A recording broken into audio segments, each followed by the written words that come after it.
बहुत पुरानी बात है। एक राजा के घर बड़ी मिनौतियों के बाद एक बेटी जन्मी। बेटी बहुत सुंदर और प्यारी थी। धीरे धीरे लड़की बड़ी होने लगी और लड़की 5 साल की हो गई। पर राजा बेचैन हो गया और सोचने लगा, यूं एक एक काल कैसे गुजारेंगे और मेरी बेटी कब बड़ी होगी, सारी कलाएं कब सीखेगी, कब उसका विवाह करूंगा और कब गंगा नहाऊंगा। यह सब जितना जल्दी हो जाए उतना ही अच्छा रहेगा। राजा इन्हीं बातों के कारण चिंतित रहने लगा।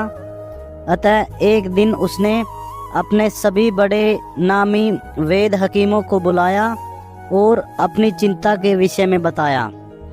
आप सभी नामी वेद हकीम हैं, मेरी बेटी 5 साल की हो गई है।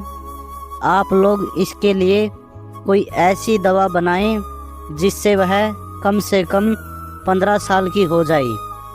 राजा का हुक्म सुनकर सारे वेद हकीम चौंक गए कि राजा की कैसी मांग है। उम्र तो साल गुजरने पर ही बढ़ेगी। राजा की बेटी को तुरंत ही 15 साल की कैसे बनाया जा सकता है। वे सब जानते थे कि राजा को समझाना बेकार है। राजा ने जो हुक्म दे दिया उसे पूरा करना ही होगा, इसलिए सभी चुप रहे। उन सभी वेदों में एक मुखिया था।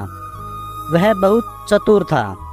वह कुछ देर सोचकर बोला, महाराज, एक दवा है जो पुराने ग्रंथों में बताई गई है, किंतु महाराज, उस दवाई को बनाने के लिए हिमालय से जड़ी बूटियाँ लानी होगी, जो कि बड़ी खोजबीन करने पर ही प्राप्त होती है।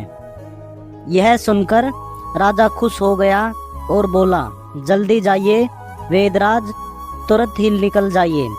जितना धन चाहिए राजकोष से ले लीजिए। वेदराज कुछ देर गंभीर रहने के बाद बोला, महाराज, इस खास दवा को देने का एक नियम है। जिसे दवा दी जाए उसे बिल्कुल अकेले रखा जाता है। जब तक मैं दवा लेकर न लौटूं तब तक आप अपनी बेटी को नहीं देख पाएंगे। अगर आपने अधीर होकर मेरे लाने से पहले बेटी को देख लिया तो सारी मेहनत बेकार हो जाएगी। आप सोच समझ कर ही हुक्म दीजिए। राजा ने तुरंत शर्त मान ली। राजा की बेटी को एक सुंदर अकेले महल में रख दिया गया, जहां उसे कोई न देख सके। उसकी देखरेख के लिए 2 वेद नियुक्त किए गए। वेद मुखिया अपने साथ एक दूसरे वेद को लेकर राज्य छोड़ हिमालय यात्रा को कहकर चला गया। इस तरह एक के बाद एक साल बीतने लगा। राजा बीच बीच में उतावला होता। कई बार रानी को लेकर भवन तक पहुंच जाता, पर पहरे पर तैनात वेद उसे समझा बुझाकर वापस भेज देता। इसी प्रकार 10 साल बीत गए।